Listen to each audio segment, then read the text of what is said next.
السلام علیکم ورحمۃ اللہ وبرکاتہ۔ آج ہم بیان کریں گے غزوہ بنی قریظہ اور سن 5 ہجری میں جو چند ایک مختلف متفرق معاملات ہوئے۔ نبی پاک علیہ السلام جب جنگ خندق سے فارغ ہو کر اپنے مکان میں تشریف لائے، ہتھیار اتار کر غسل فرمایا، ابھی اطمینان کے ساتھ بیٹھے بھی نہیں تھے کہ اچانک حضرت جبریل علیہ السلام تشریف لائے اور عرض کیا رسول اللہ صلی اللہ علیہ وسلم آپ نے ہتھیار اتار دیا، لیکن ہم فرشتوں کی جماعت نے تو ابھی تک ہتھیار نہیں اتارا، اور اللہ کا یہ حکم ہے کہ آپ بنی قریظہ کی طرف چلیں، کیونکہ ان لوگوں نے معاہدہ توڑ کر اعلانیہ جنگ خندق میں کافروں کے ساتھ مل کر مدینے پر حملہ کیا ہے۔ چنانچہ نبی پاک علیہ السلام نے اعلان کر دیا کہ لوگوں ابھی ہتھیار نہیں اتارنے، بنو قریظہ کی طرف روانہ ہو جائیں۔ نبی پاک علیہ السلام نے خود بھی ہتھیار دوبارہ سے پہنے اور اپنے گھوڑے پر جس کا نام لحیف تھا بیٹھ کر لشکر کے ساتھ چل پڑے اور بنو قریظہ کے کنویں کے پاس پہنچ کر وہاں پر رکے۔ بنی قریظہ بھی جنگ کے لیے بالکل تیار تھے۔ جب مولا علی ان کے قلعوں کے پاس پہنچے تو ان ظالم اور بد دیانت اور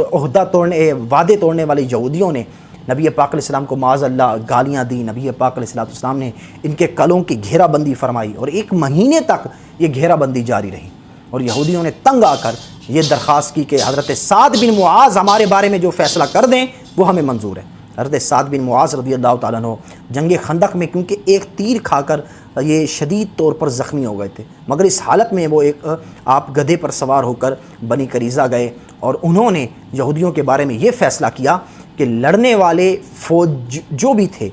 ان کو قتل کیا جائے، عورتوں اور بچے قیدی بنائے جائیں، اور یہودیوں کا مال اور اسباب مال غنیمت بنا کر مجاہدین میں تقسیم کر دیا جائے۔ نبی پاک علیہ السلام نے ان کی زبان سے یہ فیصلہ سن کر ارشاد فرمایا کہ بلا شکا تم نے ان یہودیوں کے بارے میں وہی فیصلہ سنایا جو اللہ کا فیصلہ ہے۔ تو اس فیصلے کے مطابق بنی قریظہ کے فوج میں لڑنے والے جو لوگ تھے ان کو قتل کیا گیا، عورتیں بچوں کو قیدی بنایا گیا، ان کے مال اور سامان کو مجاہدین اسلام نے مال غنیمت بنایا۔ اس قبیلے کے شر فساد سے ہمیشہ کے لیے مسلمان محفوظ ہو گئے، اور یہودیوں کا جو سردار تھا اور جب اس کو قتل کرنے کے لیے لایا گیا تو وہ یہ کہنے لگا، جو وہاں کا حی بن اخطب تھا، کہ اے محمد صلی اللہ علیہ وسلم خدا کی قسم مجھے اس کا ذرا بھی افسوس نہیں کہ میں نے کیوں تم سے عداوت کی، لیکن حقیقت یہ ہے کہ جو خدا کو چھوڑ دیتا ہے خدا بھی اس کو چھوڑ دیتا ہے۔ لوگوں، خدا کے حکم کی تعمیل میں کوئی مذائقہ نہیں۔ بنی قریظہ کا قتل ہونا یہ ایک اللہ کا حکم تھا، تورات میں لکھا ہوا تھا، یہ ایک سزا تھی جو خدا نے بنی اسرائیل پر لکھی تھی۔ تو یہ حی بن اخطب وہی بد نصیب ہے کہ جب وہ مدینے سے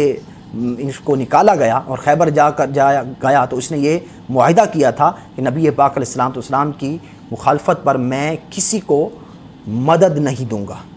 اس وعدے پر اس نے خدا کو ضامن بنایا تھا، لیکن جب خندق کے موقع پر اس نے اس معاہدے کو کس طرح توڑ ڈالا کہ یہ آپ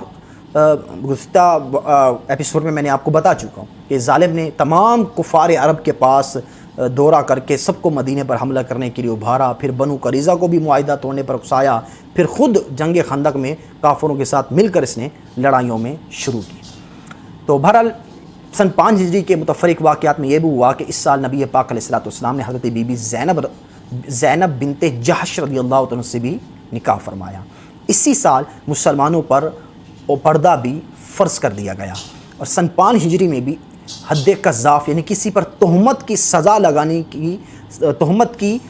کا الزام لگانے کی سزا بھی نازل ہوئی، اور اسی سال تیمم کی آیت بھی نازل ہوئی، اور اسی سال نماز خوف کا بھی حکم نازل ہوا۔ السلام علیکم ورحمۃ اللہ وبرکاتہ۔